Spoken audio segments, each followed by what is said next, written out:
हरे कृष्णा। आप सभी का स्वागत है आज के बहुत ही स्पेशल सेशन में, जिसमें हम विश्वव्यापी हरे कृष्णा मूवमेंट अंतर्राष्ट्रीय कृष्ण भावनामृत संघ इस्कॉन के संस्थापक और आचार्य विष्णुपाद परमहंस परिव्राजकाचार्य श्री श्रीमद अभय चरणारविंद भक्ति वेदांत स्वामी श्रीला प्रभुपाद के जीवन का संक्षिप्त विवरण जानने का प्रयास करेंगे।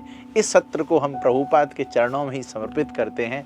श्रीला प्रभुपाद का जन्म एक बहुत ही विशेष दिन हुआ और वो दिन था जन्माष्टमी का अगला दिन, नंदोत्सव का दिन। जब भगवान कृष्ण का जन्म होता है, अगले दिन उनके जन्म की खुशियां मनाई जाती हैं और उसी दिन श्रीला प्रभुपाद का जन्म हुआ। हम जानने की कोशिश करते हैं और इधर खड़े हो जाते हैं जिससे कि इसको मैं आपको बता पाऊं। A day after Janmashtami Srila Prabhupada appeared as the son of Shri Gour Mohan De. उनके पिताजी का नाम था गौर मोहन डे और उनकी माता का नाम था रजनी डे। और उनका जन्म कहाँ हुआ? कोलकाता के टॉलीगंज स्ट्रीट में उनका जन्म हुआ। और उनका बचपन बहुत ही आनंद में गुजरा, भक्ति में गुजरा। और उनके बचपन का नाम था नंदू। उनके माता पिता उनको प्रेम से नंदू कहते थे क्योंकि उनका जन्म नंदोत्सव के दिन हुआ था। और उनके पेरेंट्स ने जो उनका नाम रखा, क्या नाम रखा? Abhay Charan De. Gour Mohan De being a pure devotee raised Abhay in a Krishna conscious way. उनके पिताजी गौर मोहन डे भगवान कृष्ण के शुद्ध भक्त थे और अपने पुत्र को भी भक्ति में मार्ग में उन्होंने आगे बढ़ाया। उनके बचपन में जब वो मात्र 6 वर्ष के थे, 6 वर्ष की आयु में रथ यात्रा उत्सव कर डाला और हैरीसन पथ की गलियों को हरि नाम से भर डाला।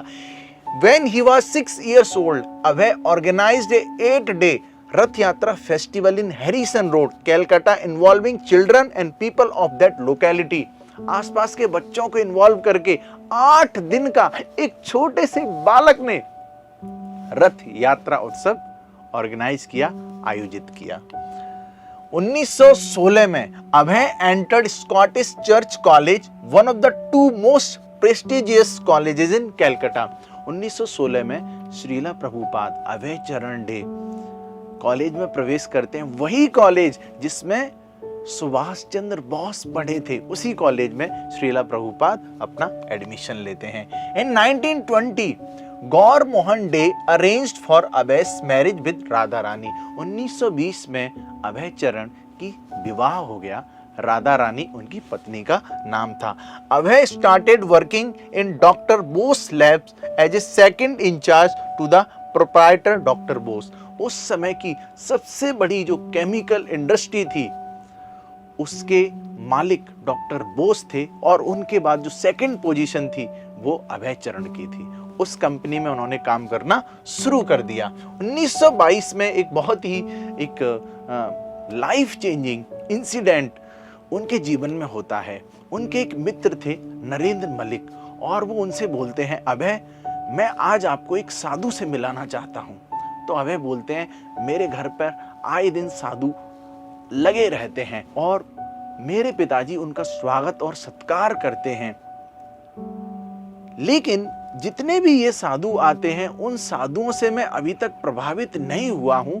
तो आप एक नए साधु से मिलाना चाहते हैं तो मुझे ऐसा जाने का मन तो कर नहीं रहा है। लेकिन उनके मित्र उनको खींच कर लेके चलते हैं, नहीं चलो एक बार मिल के देखो, ये बहुत ही यूनिक, बहुत ही एक अलग प्रकार के एक विशेष साधु हैं। तो ठीक है, तुम बोल रहे हो तो चलते हैं। तो 1922 में उनके मित्र ने उनके गुरु श्रीला भक्ति सिद्धांत सरस्वती गोस्वामी महाराज से परिचय कराया। श्रीला भक्ति सिद्धांत सरस्वती ठाकुर आस्क्ड, पहली बार में ही जब श्रीला भक्ति सिद्धांत सरस्वती गोस्वामी महाराज ने श्रीला प्रभुपाद अर्थात अभय चरण को देखा तो उनसे क्या कहा? You are educated young man, why don't you preach Lord Krishna's message throughout the whole world. अरे तुम पढ़े लिखे युवा हो, क्यों ना तुम भगवान कृष्ण के संदेश को पूरी दुनिया में प्रचार करो। पहली बार में उनसे मिले और पहली बार में देखते ही ऐसे बोल दिया, इसका मतलब ये हुआ कुछ स्पिरिचुअल कनेक्शन है। श्रीला भक्ति सिद्धांत सरस्वती महाराज ने देखते ही उनको ये आदेश दे दिया। फिर अभय ने उनको उत्तर दिया, sir we are dependent nation, अभी हम गुलाम देश हैं। Who will hear our message? We can talk all these things after we get independence. जब हमें आजादी मिल जाएगी तब हम इन बातों को करेंगे, अभी तो हम गुलाम हैं। श्रीला भक्ति सिद्धांत सरस्वती गोस्वामी महाराज सेड, उन्होंने कहा कि देखो ये जो दुनिया में चलता रहता है गुलामी, इसका ये गुलाम उसका वो गुलाम, और जो भी दुनिया की सारी चीजें हैं, इन चीजों के कारण जो चैतन्य महाप्रभु का जो संदेश है, जो सबसे महत्वपूर्ण संदेश है, ये रुक नहीं सकता। और सबसे बड़ी गुलामी है जन्म मृत्यु जरा व्याधि की गुलामी। इस भौतिक संसार में हम फंसे हुए हैं, उस गुलामी से बाहर निकलना सबसे ज्यादा जरूरी है। ये बात अभय को हिट कर गई, उनके जहन में चली गई, तो उन्होंने गुरु के इस संदेश को बहुत ही गंभीरता से लिया। फिर 1922 में, मतलब अभी श्रीला प्रभुपाद अर्थात अभय चरण जी के मन में ये बात तो चली गई थी। अब वो सोच रहे हैं कैसे गुरु के संदेश को लाखों करोड़ों लोगों तक लेकर जाया जाए। वो विचार कर रहे हैं अलग अलग तरीके से। उनके हृदय में गुरु का जो इंप्रेशन है, जो चिन्ह है, वो छप चुका है।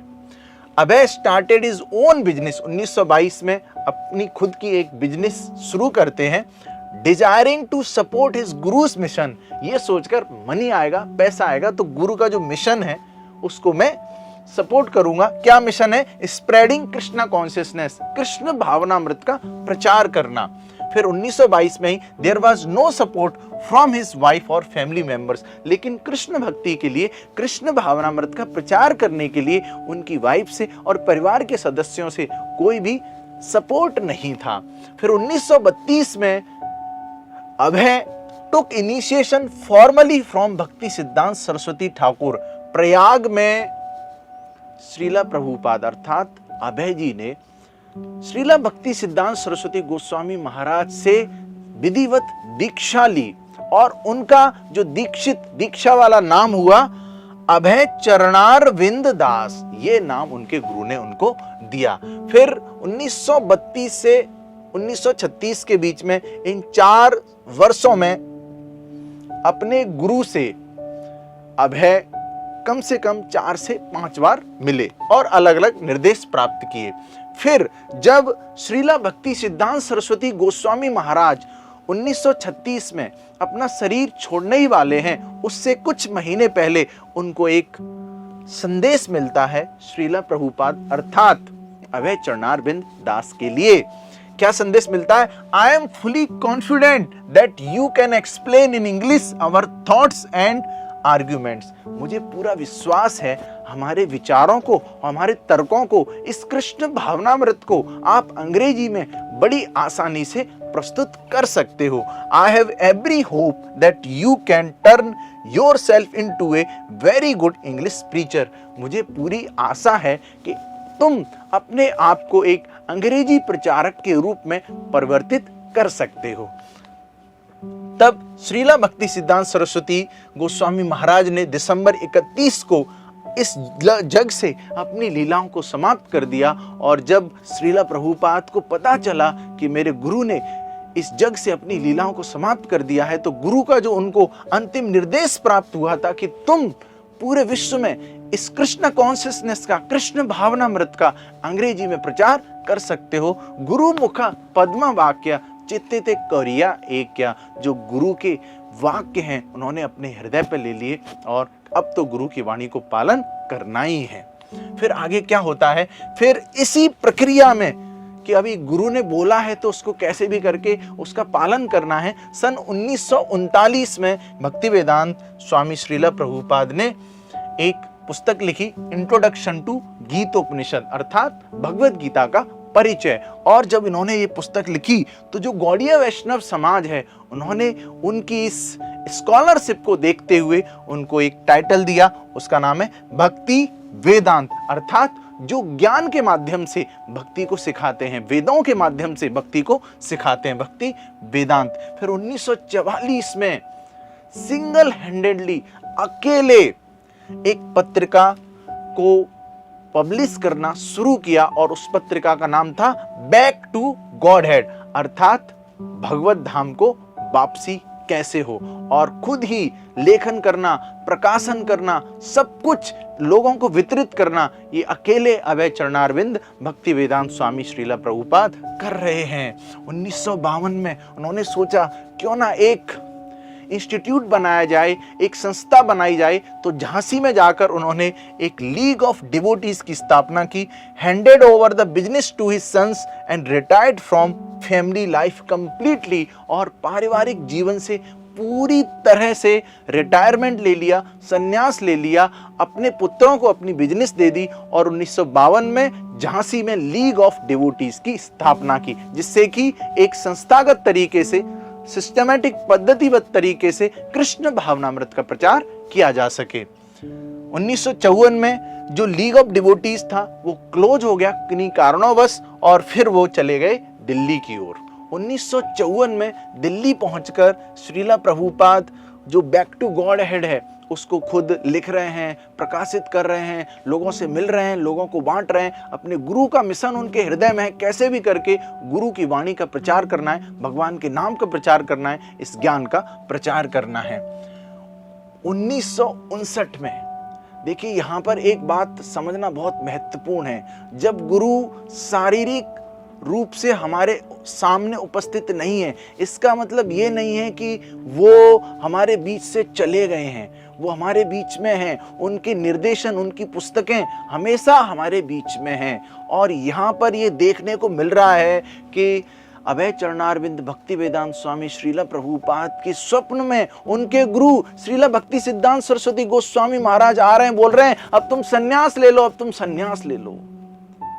और श्रीला प्रभुपाद स्वयं बोलते हैं, मेरे जीवन में ऐसा कभी वक्त नहीं आया जब मैं मेरे गुरु से दूर था। तो ये गुरु से जो हमारा कनेक्शन है, हमारा संबंध है, वो एक भौतिक संबंध नहीं है, वो एक स्पिरिचुअल संबंध है। तो फिर जब उनके स्वप्न में श्रीला भक्ति सिद्धांत सरस्वती गोस्वामी महाराज आ रहे हैं, तब उन्होंने 1959 में 1959 में संन्यास ले लिया। और फिर उन्होंने 1962 में 1962 में, तो उस समय रहते थे वो वृंदावन के राधा दामोदर मंदिर के एक छोटे से विनम्र कमरे में। एक छोटी सी रसोई थी, वहां पर वो रसोई में कुकिंग करते थे, भगवान को भोग लगाते थे और अपना एक जीवन यापन वहां पर कर रहे थे। और वहीं पर उन्होंने श्रीमद् भागवत को अंग्रेजी में अनुवादित किया। उसके 3 वॉल्यूम्स, 3 पुस्तकें श्रीमद् भागवत के प्रथम स्कंद की वहां पर पब्लिश की। और 1965 में कैसे भी करके somehow other बहुत अथक प्रयासों से उन्होंने विदेश जाने के लिए एक जलदूत, जो पानी का जहाज होता है, उसकी एक टिकट उनको मिली, फ्री टिकट। और उनका मन था कि मेरे गुरु ने बोला है कैसे भी करके इस ज्ञान का प्रचार पाश्चात्य देशों में करना है, अंग्रेजी लैंग्वेज में करना है। अब उनके पास कुछ पुस्तकें थी, अब उनके पास एक टिकट थी, तो बस चैतन्य के दूत जो बैठ गए जलदूत, अगस्त सन 65 को चल दिया जलयान। आयु 70 वर्ष की है, वेला ये हर्ष की है, गुरु के चरणों में युक्त है पूरा ध्यान, और भक्ति के अंशुमान चले जाए भले जान, साथ में है आपके स्वयं कृष्ण भगवान, 40 टका है साथ, चंद पुस्तकें हाथ, चल पड़े दुनिया को बांटने को दिव्य ज्ञान, बांटने को दिव्य ज्ञान। 70 वर्ष की आयु में मात्र 40 रुपए हाथ में लेकर पानी के जहाज से इस 38 दिन की यात्रा करके श्रीला प्रभुपाद पहुंचते हैं अमेरिका। और इस यात्रा के दौरान उनको 2 हार्ट अटैक आते हैं, 2 उनको हृदय आघात आते हैं। श्रीला प्रभुपाद सफर 2 heart attacks in 2 consecutive nights. The sea became turbulent. एक रात को एक हार्ट अटैक आया, अगली रात को दूसरा हार्ट अटैक आया। इसके बावजूद भी बड़ी मुश्किल से श्रीला प्रभुपाद अमेरिका पहुंचे। On that night he saw a dream, और उसी रात को उन्होंने एक सपना देखा। क्या सपना देखा? Krishna in his various forms, भगवान अपने अलग अलग अपने अवतारों में उस पानी के जहाज को लेकर जा रहे हैं, उनकी सहायता कर रहे हैं। आगे अब कुछ बहुत ही दिव्य और भव्य और ट्रांसेंडेंटल होने वाला है। आइए आगे बढ़ते हैं। फिर सितंबर 19 को Srila Prabhupada reached New York, all that he had was just 40 rupees. क्या था उनके पास? मात्र 40 रुपए थे और अब वो पहुंच चुके हैं America. Srila Prabhupada manage to get a store front in 26 second avenue. शुरुआत के पहले वर्ष बहुत कष्ट उनको झेलने पड़े, लेकिन फिर जब उन्होंने सोचा कैसे भी करके मुझे गुरु के मिशन को आगे ले जाना है, उनके पास कुछ डॉलर्स थे, तो उनको एक स्टोर फ्रंट मिला जो किराए पर उन्होंने लिया 26 second avenue. He converted it into a temple, जिसको उन्होंने एक मंदिर में रूपांतरित कर दिया, and started holding Bhagavad Gita classes, और वहां पर श्रीमद् भगवत गीता की क्लासेस करना शुरू कर दिया। Money from donations and book sales were used to run the temple. उनकी जो पुस्तकें थी उनको सेल करके, और जो लोग आते थे, पास में ही एक टॉम्स्किन स्क्वायर पार्क था, वहां पर श्रीला प्रभुपाद कीर्तन करते थे। उस समय अमेरिका में हिप्पी मूवमेंट चल रहा था, वहां के पढ़े लिखे युवा सड़कों पर आ गए थे, सब तरह के गलत कार्य कर रहे थे, और श्रीला प्रभुपाद जब ये हरे कृष्णा कीर्तन करते थे, ये हिप्पीस उनसे आकर्षित हो गए, और जब ये भक्त बन गए तो अमेरिका की गवर्नमेंट ने पूछा, अरे आपने अमेरिका के लिए क्या किया है? तो प्रभुपाद बोलते हैं, मैंने आपके हिप्पीस को हैप्पी बनाया है। He started holding regular kirtans at Tompkins square park, जैसा कि मैंने आपको बताया। जुलाई 11 फिर प्रभुपाद ने सोचा एक संस्था, इंटरनेशनल सोसाइटी बनाने की जरूरत है, जिससे कि पूरे विश्व में इसका प्रचार हो। तो 11 जुलाई 1966 को international society for Krishna consciousness, जिसको हम इस्कॉन बोलते हैं, अंतर्राष्ट्रीय कृष्ण भावनामृत बोलते हैं, या फिर हरे कृष्णा मूवमेंट बोलते हैं, उसकी स्थापना की। फिर इसके बाद रुका नहीं है ये अभियान, प्रचार अभी भी जारी है। कुछ शहरों में केंद्र खुले हैं, बचे कुछों की बारी है। फिर तो एक के बाद एक के बाद एक के बाद जब उनके शिष्य बनते गए तो उन्होंने केंद्रों की स्थापना करना शुरू कर दिया। यहाँ पे आप देख सकते हैं 1967 में सैन फ्रांसिस्को में एक मंदिर की स्थापना हुई, 1968 में लंदन में, 1969 में लॉस एंजलिस में, 1977 तक इन चंद वर्षों में श्रीला प्रभुपाद ने 108 मंदिरों की स्थापना कर दी। जिन गोरों ने भारत की सभ्यता को गुलाम किया, सिखा लगा दी, प्रभुपाद ने सिर भी उनका हमाम किया। आदमी जो कभी था आदमी, अब नहीं रहा वो आदमी। इस आदमी को बनाने को आदमी श्रीला प्रभुपाद ने खोली ये कृष्ण भावनामृत अकादमी। जिन लोगों को पता ही नहीं था जीवन का उद्देश्य क्या है, सब तरह के गलत कार्य कर रहे थे, ऐसे विदेशी लोगों को श्रीला प्रभुपाद ने भगवान कृष्ण का भक्त बना दिया। और जब इन भक्तों को लेकर श्रीला प्रभुपाद भारत आए तो भारत के लोग भौचक्के हो गए, कैसे ये लोग हमारी संस्कृति का पालन कर रहे हैं। और उसके बाद भारतीय लोगों ने भी इस संस्कृति को, कृष्ण भावनामृत को अपने जीवन में अपनाना शुरू किया। तो ये चलते ही जा रहा है, चलते ही जा रहा है, बड़े बड़े केंद्र बनते ही जा रहे हैं। ये आप देख रहे हैं इस्कॉन न्यूयॉर्क, उसके बाद ISKCON Paris, ISKCON Mayapur, ISKCON Vrindavan, और इन मात्र चंद वर्षों में, 10 से 11 वर्षों में 70 volumes of books Srila Prabhupada wrote, 70 से ज्यादा किताबें लिखी। किताबों को भक्त पढ़ते थे और इस सिद्धांत को समझते थे और वो भक्त बन जाते थे। इतनी शक्ति है। श्रीला प्रभुपाद बोलते हैं, मैं स्वयं मेरी पुस्तकों में उपस्थित हूँ। जब भक्त श्रीला प्रभुपाद से पूछते हैं, आप जब शरीर छोड़ देंगे तो क्या होगा, क्या आप मर जाएंगे? तो प्रभुपाद बोलते, आई विल नेवर डाई, मैं हमेशा मेरी पुस्तकों में रहूंगा। तो श्रीला प्रभुपाद का हम संग लेना चाहते हैं, उनकी संगति लेना चाहते हैं, तो हमें उनकी पुस्तकों का अध्ययन जरूर करना चाहिए। श्रीला प्रभुपाद खुद बोलते हैं, ये पुस्तकें मैंने नहीं लिखी हैं, भगवान कृष्ण बोल रहे हैं और मैं लिख रहा हूं। आप सभी से मेरा निवेदन है, उनकी पुस्तकों का अध्ययन आप जरूर करें। और आपने जगन्नाथपुरी की रथ यात्रा के बारे में तो जरूर सुना होगा, कितनी भव्य रथ यात्रा होती है। श्रीला प्रभुपाद जगन्नाथ को पूरे जगत तक ले गए, क्योंकि नाम ही उनका जगन्नाथ है। सैन फ्रांसिस्को में, न्यूयॉर्क में, सब जगह जगन्नाथ जी की बड़ी बड़ी रथ यात्राएं होती थी और बहुत सारे भक्त, हजारों लाखों की संख्या में भक्त आते थे, जगन्नाथ जी का प्रसाद लेते थे। बड़े बड़े शहरों में रथ यात्रा आयोजन होता था, कृष्ण भक्ति बांटना सबको मात्र प्रयोजन होता था। इसके साथ साथ ट्रेवलिंग संकीर्तन पार्टी, बस भर भर के भक्त जाते थे, लोगों से मिलते थे, कीर्तन करते थे, पुस्तकों का वितरण करते थे। पूरे विश्व में कृष्ण भक्ति की मानो की बाढ़ आ गई है, तूफान आ गई है, सुनामी आ गया है, ऐसा दृश्य था उस समय पर। गुरुकुल जो हमारी मूल शिक्षा प्रणाली है, वैदिक शिक्षा प्रणाली है, उसको फिर से पुनर्स्थापित किया श्रीला प्रभुपाद ने। आप यहां देख रहे हैं विदेशी छोटे छोटे बच्चे, उनके शिष्यों के बच्चे गुरुकुल में रहने लगे और हमारी संस्कृति को समझने लगे, शास्त्रों को समझने लगे, अच्छा व्यवहार करने लगे, वैदिक सभ्यता का पालन करने लगे। और इन वर्षों में 10 से 11 वर्षों में 5000 से भी ज्यादा पूर्ण जीवन समर्पित भक्त श्रीला प्रभुपाद ने बनाए। तो इतना बड़ा अचीवमेंट है श्रीला प्रभुपाद का। यदि हम ये बोलते ही रहें तो ये पूरा दिन कम पड़ जाए, इतना श्रीला प्रभुपाद ने किया। किसके लिए किया?